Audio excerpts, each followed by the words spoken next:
പൊതുവെ കോമൺ ആയിട്ട് എല്ലാവരും പറയുന്ന പ്രധാനപ്പെട്ട ഒരു പ്രശ്നമാണ് ഡോക്ടർ ഇപ്പോൾ മെഡിസിൻ എടുത്തു കഴിഞ്ഞാലോ അല്ലെങ്കിൽ എന്തെങ്കിലും കാര്യങ്ങൾ ഫ്രൂട്ട്സ് കഴിച്ചാലും ഇപ്പോൾ ആ സമയത്തുള്ള എഫക്റ്റ് അല്ലാതെ വീണ്ടും വയറിന് ബുദ്ധിമുട്ട് വരുന്നുണ്ട്, സ്ഥിരമായിട്ട് ശോധന ഇല്ലാത്ത അവസ്ഥ വരുന്നുണ്ട്.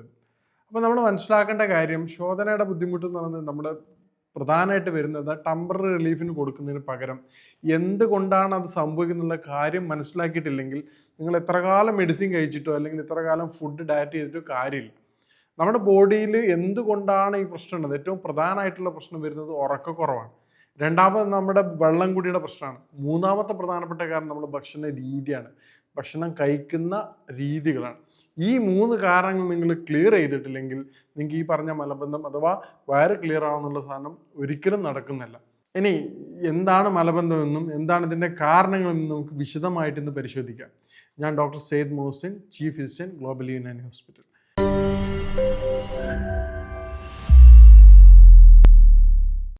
അപ്പോൾ ഈ പറഞ്ഞ കാരണങ്ങൾ അതിൻ്റെ ഏറ്റവും പ്രധാന, നേരത്തെ പറഞ്ഞ പോലെ ഏറ്റവും കോംപ്ലിക്കേഷൻസ് ആയിട്ട് വരുന്നത്, ആൾക്കാർ വിചാരിക്കും ഇപ്പോൾ മോഷൻ കുറഞ്ഞാൽ എന്താ ബുദ്ധിമുട്ടുള്ളതെന്ന് വിചാരിക്കും. അതിൻ്റെ ഏറ്റവും കോംപ്ലിക്കേഷൻ ആയിട്ട് വരുന്ന ഒന്നാണ് ബാഡ് ബ്രീത്ത്. ചില പേഷ്യൻസ് പറയാറുണ്ട്, സങ്കടത്തോടെ പറയാറുണ്ട്, ഡോക്ടറെ നമുക്ക് ഇങ്ങനെ ബുദ്ധിമുട്ടുണ്ടായിട്ടുണ്ട്, ബാഡ് സ്മെല്ല് വരുന്നതുകൊണ്ട് ആരോടും സംസാരിക്കാൻ പറ്റാത്ത അവസ്ഥയാണ്, സോഷ്യലി ഇൻവോൾവ്മെൻറ്റ് തീരെ ചെയ്യാൻ പറ്റാത്ത പ്രൊഫഷൻ, അത് ഹൈ പ്രൊഫഷൻ ആണെങ്കിൽ പോലും അല്ലെ ഫുൾ ടൈം ആക്റ്റീവായിട്ട് ഇരിക്കേണ്ട വ്യക്തി എന്ത് ചെയ്യാണ്, ഈ പ്രശ്നം വന്നതോടുകൂടി കോർണറൈസ് ചെയ്യപ്പെടുകയാണ്. അതായത് മാറി നിൽക്കപ്പെടുന്നുണ്ട്. കാരണം ഒരാളോട് സംസാരിക്കാൻ പറ്റാത്ത അവസ്ഥ, വളരെ അത്യാവശ്യമാണെങ്കിൽ മാസ്ക് ഇടുന്നു. അപ്പോൾ ഇത് നമ്മൾ തുടർച്ചയായിക്കൊണ്ട് വയറിൻ്റെ പ്രശ്നം ക്ലിയർ ചെയ്തിട്ടില്ലെങ്കിൽ അത് പിന്നീട് ബാഡ് ബ്രീത്തിലേക്ക് മാറും.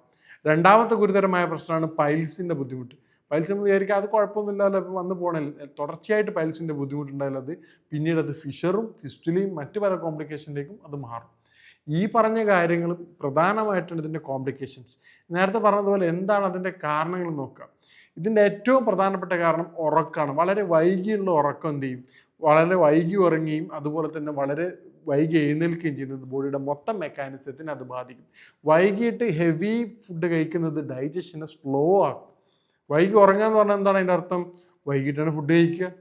സ്വാഭാവികമായിട്ടും വൈകി ഉറങ്ങുന്ന ഒരു വ്യക്തി എന്താണ്, വൈകിട്ട് മാത്രമേ ഫുഡ് കഴിക്കുള്ളൂ. വൈകിട്ട് നമ്മൾ നോർമലി എല്ലാ ഡൈജസ്റ്റീവ് സിസ്റ്റം, ബോഡിയുടെ ബയോളജിക്കൽ ക്ലോക്ക് അനുസരിച്ച് എല്ലാ ഡൈജസ്റ്റീവ് സിസ്റ്റവും വൈകും തോറും അത് വീക്കായിക്കൊണ്ടിരിക്കും. കാരണം എന്താണ്, ബോഡി ഷെഡ് ഓഫ് മൂഡിലേക്ക് മാറുകയാണ്, ഉറങ്ങാനുള്ള രൂപത്തിലേക്ക് മാറുകയാണ്. അപ്പോൾ ആ സമയത്ത് എന്താണ്, നമ്മളെ കോർട്ടിസോൾ ലെവൽ വർദ്ധിപ്പിക്കുകയും അതോടൊപ്പം നമ്മുടെ ആക്ടിവിറ്റീസ് കൂട്ടിക്കൊണ്ടിരിക്കുകയും രാത്രി ഉറങ്ങുന്നതിൻ്റെ ഒരു ഹാഫ് ആൻ അവർ പോയിട്ടാണ് ഹെവി ആയിട്ട് ഫുഡ് കഴിക്കുക.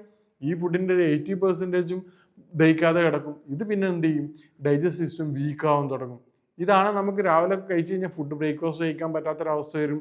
തുടർച്ചയായിട്ട് ഈ രൂപത്തിൽ സ്കിപ്പ് ചെയ്യുന്നതിനും ബ്രേക്ക്ഫാസ്റ്റ് സ്കിപ്പ് ചെയ്യുമ്പോൾ ഡൈജസ്റ്റീവിനെ സഹ ബാധിക്കും. അപ്പോൾ ടോട്ടൽ എന്ത് ചെയ്യും, ഡൈജസ്റ്റ് സിസ്റ്റം പതിയെ വീക്കാവും. ഡൈജസ്റ്റീവ് സിസ്റ്റം പതിയെ വീക്കാകുമ്പോൾ ഡൈജഷൻ പ്രോപ്പർ ആവില്ല. അപ്പോൾ എന്ത് ചെയ്യും, ഈ പറഞ്ഞ ബാക്കിയുള്ള കാര്യങ്ങളൊന്നും സ്മൂത്ത് ആവില്ല. ഈ പറഞ്ഞ വേറെ എപ്പോഴും വീർത്ത് കിടക്കും. ബാക്കിയുള്ള കോമൺ പ്രശ്നങ്ങളായിട്ടുള്ള എന്താവും, ഗ്യാസ്ട്രിക് ബുദ്ധിമുട്ട് സ്റ്റാർട്ട് ചെയ്യും, കുളിച്ച് തീറ്റാൻ തുടങ്ങും, മറ്റ് പല പ്രയാസങ്ങളും ബുദ്ധിമുട്ടുകളും കാര്യങ്ങളും സ്റ്റാർട്ട് ചെയ്യും. അപ്പോൾ ഇതിൻ്റെയൊക്കെ ബേസിക് റീസൺ എന്താണ്, നമ്മൾ ഈ പറഞ്ഞ വൈകിട്ടുള്ള ഉറക്കവും വൈകിട്ടുള്ള എഴുന്നേൽക്കലും.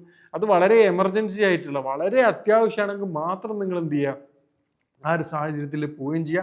പറ്റുകയാണെങ്കിൽ നേരത്തെ എഴുന്നേറ്റ് കൊണ്ട് വൈകിട്ടുള്ള ഫുഡ് വളരെ സോഫ്റ്റ് ആയിട്ടുള്ള, വളരെ ലൈറ്റ് ആയിട്ടുള്ള ഫുഡ് കഴിക്കാൻ പ്രത്യേകം ശ്രദ്ധിക്കുക. അത് നിർബന്ധമായിട്ട് നിങ്ങൾ കക്കിരിയോ അതുപോലെ തന്നെ പപ്പായോ നിർബന്ധമായിട്ട് ഉൾപ്പെടുത്തുക.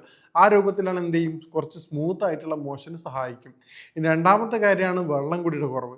ആൾക്കാർക്ക് വെള്ളം കൂടി എങ്ങനെ ഡൈജസ്റ്റ് ചെയ്യാൻ ഹെൽപ്പ് ചെയ്യുന്നുണ്ട്. വെള്ളം കൂടി വളരെയധികം ഹെൽപ്ഫുൾ ചെയ്യും ബോഡിയുടെ. കാരണം എന്താ, ബോഡിയുടെ ചൂട് കുറയുന്നതിന് സഹായിക്കും. ടോട്ടൽ ബ്ലഡ് സർക്കുലേഷൻ ബോഡിയുടെ എല്ലാ ഭാഗങ്ങളും സ്മൂത്തായിട്ട് പോവുകയും ബോഡിയുടെ വേസ്റ്റ് മെക്കാനിസം പ്രോപ്പറായിട്ട് നിലനിർത്താനും സഹായിക്കും. മൂന്നാമത്തെ കാര്യം ഫിസിക്കൽ ആക്ടിവിറ്റീസാണ്. ഫിസിക്കൽ ആക്ടിവിറ്റീസ് എന്ന് പറഞ്ഞാൽ നമ്മുടെ ബോഡിയുടെ മൂവ്മെൻറ്റ്സ് ഇതിന് വളരെയധികം ഹെൽപ്ഫുള്ളാണ്. ഈ പറഞ്ഞ ബുദ്ധിമുട്ട് കോമൺ ആയിട്ട് കണ്ടുവരാറുള്ളത് ഈ പറഞ്ഞ റംസാൻ മാസത്തിലാണ്. ഈ പറഞ്ഞ മൂന്നും ഡിസോർഡർ ആയിട്ട് വരും. വൈകിട്ടുള്ള അമിതമായിട്ടുള്ള ഭക്ഷണം, അതോടൊപ്പം തന്നെ വെള്ളം കുടിയുടെ കുറവ്, ഫിസിക്കൽ ആക്ടിവിറ്റീസ് കുറവ്. ഈ മൂന്ന് കാര്യങ്ങൾ കൊണ്ട് തന്നെ റമദാൻ കഴിഞ്ഞ് കഴിഞ്ഞ് ഒ പിയിൽ ഏറ്റവും കൂടുതൽ ഉണ്ടാകുന്ന ബുദ്ധിമുട്ട് എന്താണ്, പൈൽസായിട്ട് ബന്ധപ്പെട്ട അല്ല വയറുമായി ബന്ധപ്പെട്ട ബുദ്ധിമുട്ടാണ്.